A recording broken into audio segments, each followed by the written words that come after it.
Oh, it was a good one on Sunday Night Football. Welcome into this Monday edition of First Take. I'm Courtney Cronin, in for Shay, Cam Newton, Dan Orlovsky, Damien Woody, also here with me. So let's jump right in. We're going to get into that game in just a little bit. But the wild finish that we had in Detroit Sunday afternoon, the Steelers held off the Lions after a crazy finish in Detroit. Pittsburgh up by 12 late in the fourth quarter when the Lions stormed back. Jared Goff had the offense on the goal line in the final minute, but two offensive pass interference penalties took away two potential game-winning touchdowns off the board.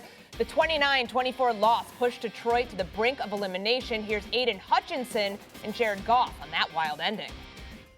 The one where Saint caught it that we thought was a touchdown. In my opinion, that's a bad call. And I don't know. But those happen. Listen, man, they got a tough job, and they make calls that go our way all the time. The intervention I saw from those refs late in that game, I've never seen two offensive PIs to lose a game like that. Andy's right. The Lions are the first team in the last 30 years to have two OPIs called in the final 30 seconds of the fourth quarter of a game. Cam, did the refs ruin this one for Detroit? I think with the circumstances coming at the end of the game, that's not how you would want a game like that to end, especially with the implications that it posed. But offensive football, Danielle, you know this best. Yeah. The receiver has to make a more sound effort to avoid the defender, even though he's being blocked or touched into the defender. Right. That's teach tape. Mm-hmm. Like you see these type of dynamics, and you see Amon-Ra kind of hesitant to celebrate because he's seen the flag, but that's a typical regular rub combination that every team in the NFL has. Now, the reality of that type of situation, does it come down to execution? I will hate for any type of referee to make a call that impacts the game as much as it did in the latter part of the Steelers in Detroit game, and it's just unfortunate for the Detroit Lions. It ruins the comeback, absolutely. The pass interference that he calls on the ball to Amon-Ra St. Brown in the flat, that's a bad call. The game ender, the final play of the game, that's offensive pass interference, so they get that one right. Here's my dispute and problem with the Amon-Ra one, the first one. If you go like 2 or 3 plays before, the Jahmyr Gibbs and the linebacker, watch this, okay? Just pay attention to this. If you're not going to call pass interference on either side, don't call it at the end of the game. Those dudes are fist fighting 8 yards down the field. Open in the middle of the field to Jahmyr Gibbs. If you're not going to call pass interference on that one, both on the offense or the defense, this is the final one with Amon-Ra, that's a push-off. Mm-hmm. But 3 plays before the one you actually call, you're allowing Amon-Ra and that linebacker, or maybe it's Tesla, to basically shove each other 8 yards down the field. If you don't call it then, you can't call the one that they do to take away the first touchdown. And so everybody knows, because Cam kind of intimated, okay, so the offense gets 1 yard from the line of scrimmage to legally block. We can block 1 yard from the line of scrimmage. Tesla goes down, and his ball gets snapped at around the 1. He gets contacted about half yard into the end zone, so he cannot block. But his job is to create traffic and then fight his route through. Right. I would disagree with you, Cam. I don't think he's doing a bad job here. I think he's doing everything he can to, yes, I'm trying to pick you without blocking you, and he's just getting shoved down in there. That's my complaint with that all. That's cool. No, listen, I agree with what you were talking about, Dan. The first one, it looked like the defender from the Pittsburgh Steelers actually pushed Tesla into the defender, which created the natural pick. That, to me, wasn't a pass interference. Yeah. Obviously, Amon-Ra, the second one, Amon-Ra St. Brown, that was an obvious OPI in that situation. You can't listen. When you extend your hand, you can't do that. The ref's going to call that as clear as day. But if I'm taking a 30,000-foot view of this game, it wasn't decided. The refs didn't decide this game. You know where this game was decided? In the trenches. This game was decided in the trenches. You had the Detroit Lions, and we've known this over the past few years. Dan Campbell was always, his whole culture is toughness, grit, controlling the line of scrimmage. They rushed for 15 yards in this game. Couldn't get it. They couldn't capture the line of scrimmage on either side of the ball. Conversely, the Pittsburgh Steelers ran it for 230 yards. When the last time the Pittsburgh Steelers ran the ball for that much yardage? And so to me, this was a symptom of what's been going on with the Detroit Lions pretty much all season. Their inability to capture the line of scrimmage. They want to run the ball because obviously they're a play-action pass team with Jared Goff. They could not do that against the Pittsburgh Steelers. So kudos to the Steelers in that regard. Yeah, the interior offensive line injuries have just decimated this team and what this offense has become. I know you wanted another shot at that. Yeah, listen, this stat line was so different that I was accustomed to seeing this year. Obviously traveling to New York, I looked on the ESPN app and I'm sitting up here saying to myself like, yo, what's the T? What's the details? Give me the deets. And I start to see 350 plus team of total offense for the Pittsburgh Steelers. And I'm like, yo, what in the hell's going on? Yeah. You know what I'm saying? And it's not, typically we're used to Dan Campbell having an explosive attack, and you didn't see that from their side. Yeah. Okay, you start to see rushing yards, and I was like, yo, it's a mishap in the app, because you would think Jahmyr Gibbs it would be the guy. Right. You know what I'm saying? So did a lot of other people. So I don't know if I'm really, kind of surprised or more taken aback and like, yo, y'all got that in y'all. And where has this been? And I don't know how to feel about this specific performance. For me, because I agree, this is the most impressive win by anybody in the NFL. That Pittsburgh was going to go to Detroit and beat Detroit, let alone do it the way that they did. Bully them. Bully them. Yeah. And I think that when you look at the Steelers in the last 3 weeks after everything felt like it was kind of caving in, the last 3 weeks they've gone on the road, they've beaten Baltimore, Aaron threw it up and down the field, threw it as good as he can. Then they beat Miami at home, and then they go to Detroit and just stronghold Detroit, and Aaron throws it as good as you can. And impressive win most of the season. I think Aaron's thrown the ball in the last 3 weeks, the best he has since 2022. So that's 3 years. And then if you think about it, just to Cam's point of like, every single move they've made is starting to like really pay off and have impact.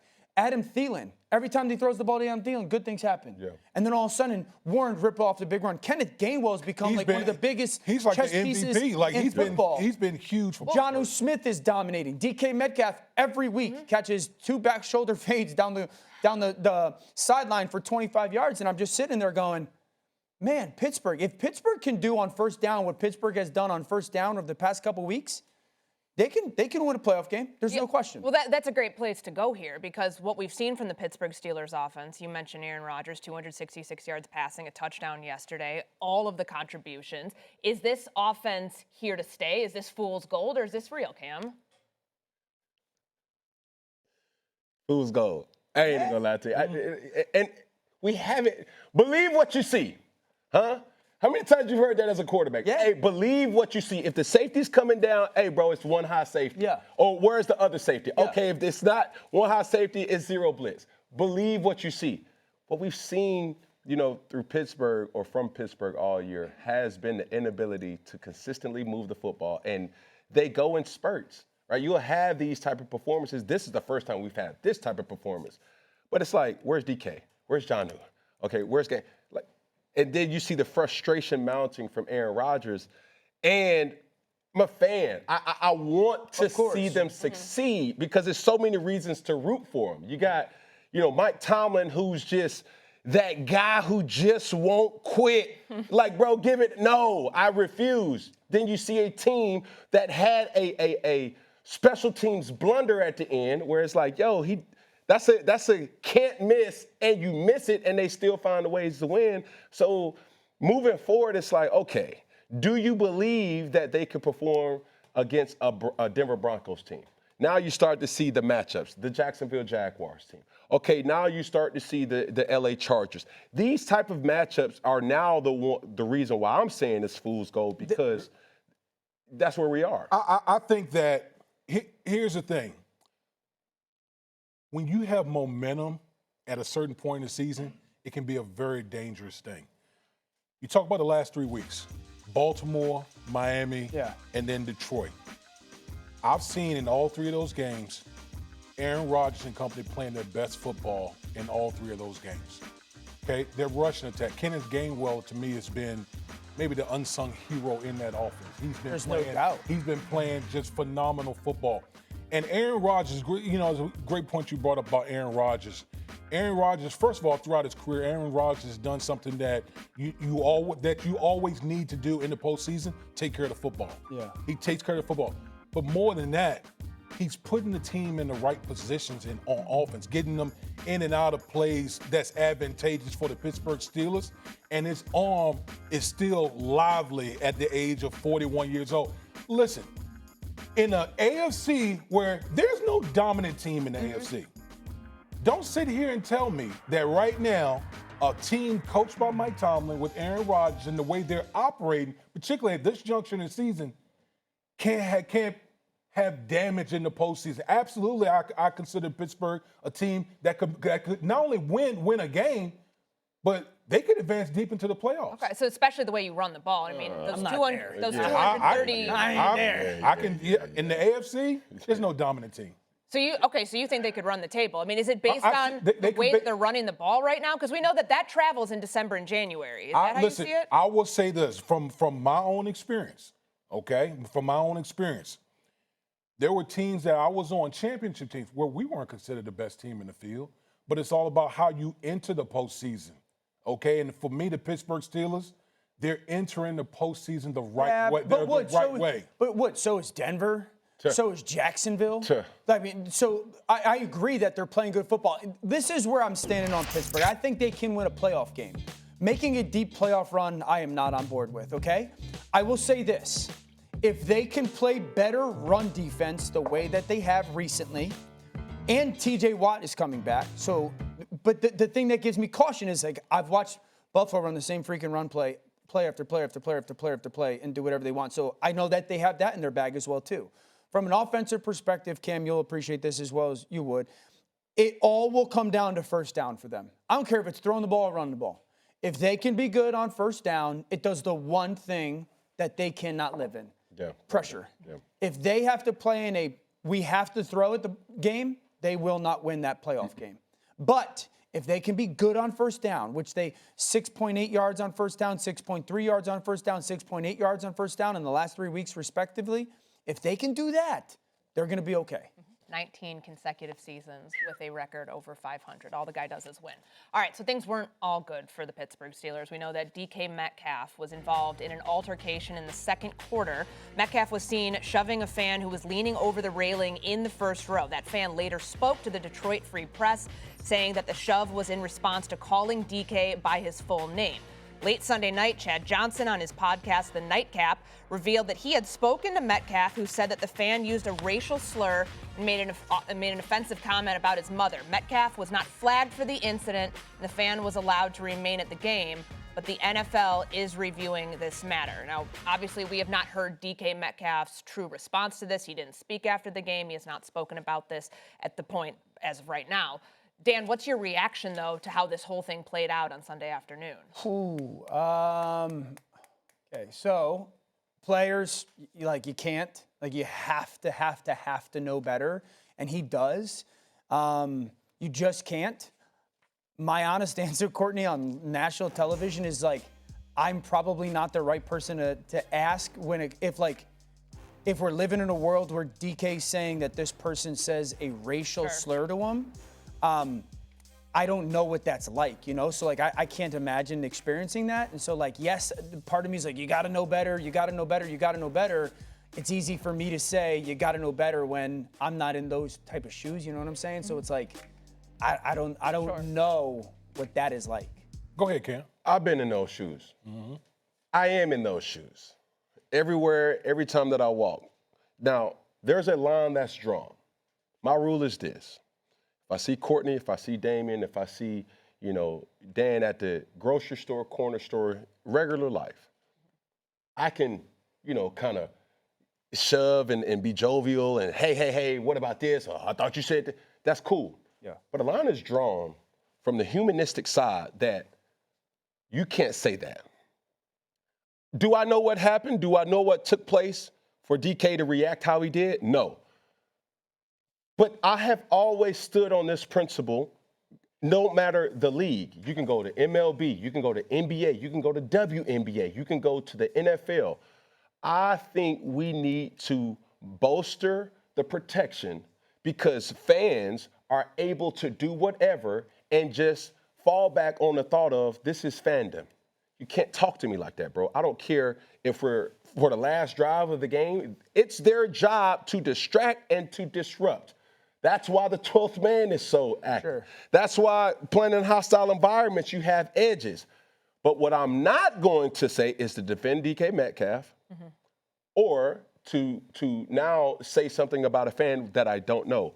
I think as leagues, we do need and we owe a responsibility so that these will not happen moving forward. We've seen it happen numerous times over the last couple of years in any type of league. But you have a guy or a gal who's a contractor. We typically see them with the yellow shirts. What power do they really have? Right. And I'm not sitting up here saying you put a K9 and you put a person in there, you know, in the car. No. But what I am saying is we need to have proper fan protocol. And it should not lead to this for us to take it serious. Certain things should be happening, and the players need to be protected.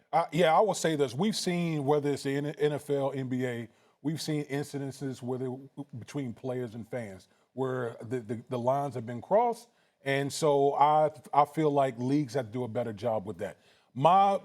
The way I view these type of things is like if I go out here, put my hands on a fan or whatever the case may be, who has more to lose? Me. You. Me. I do. And so listen, obviously we need to hear from DK Metcalf, and if that was said, then it was absolutely disgusting. But at the end of the day, listen, we're in the middle of a home stretch here, and listen, my team is counting on me. My teammates, my coaches, everybody. So there has to be a level of restraint that I have to practice, even in a situation like that, knowing that I got more things going for me than I'm just. That's just the way. Isn't that hard to restrain? It is. Listen, I'm not. No, I'm saying. No, listen. I'm saying. Here's what I'm saying. I know it's hard. If that's what was said, he deserved to go. Here's what I would say. Here's what I would say. As someone I've had situations in my life where people have shouted out racial epithets at me, knowing that, you know what, at the end of the day, they're just words to me. Yeah. They're just words to me. Like my mom always told me, if people, you don't ever want to let people have power over you. Sure. And so for me, I'm not letting someone have power over me to the point where I make a move that could cost me and my team. I'm not doing that. I will let the powers that be handle that situation, knowing that I'm focused on something much bigger than what that fan has going on. I'm that powers that be. If you say what you got to say, tell me how you feel, because I don't have that type of restraint, respectfully. That's if you fine. say certain things to me, I'm going to react and hold you accountable. Every action has a reaction. But now we're going to find ourselves in a situation where he say, she say. Yeah. Well, I heard this. Well, if we put better protocols in place to say, like, no, we need somebody to say, oh, no, Damien, he did not say that. Okay, the fan was absolutely wrong. Remove any type of opportunity to come to it. But now it's going to come down to, I didn't say that. Yeah. Well, I heard him. If the leagues do a better job with player interactions with fans, this will not be. Yeah. Well, it's a little surprising that the Lions didn't have this fan removed from the game. Yeah. Like, he was apparently allowed to stay. And it's also kind of surprising that the cameras catch this, the refs don't. That's why nothing was done during the game. It was and is going to be a he said, she said, or he said type of thing. And again, I'm saying this trying to be like conscious of my reality is like, at the end of the day, whether what DK is saying was said by the fan or not, I don't think is going to matter to the NFL. No, the NFL is going to say it's a very, it's a slippery slope, and it didn't clear impact the game. You don't do that. Yeah. So to your point, like, yes, it is going to be something that DK is going to have to deal with, whether what was said or not what was said type thing. Yeah, we'll find out today if the league's going to take any sort of disciplinary action. It seems like that could be where things are heading. And we'll also see if DK has any response.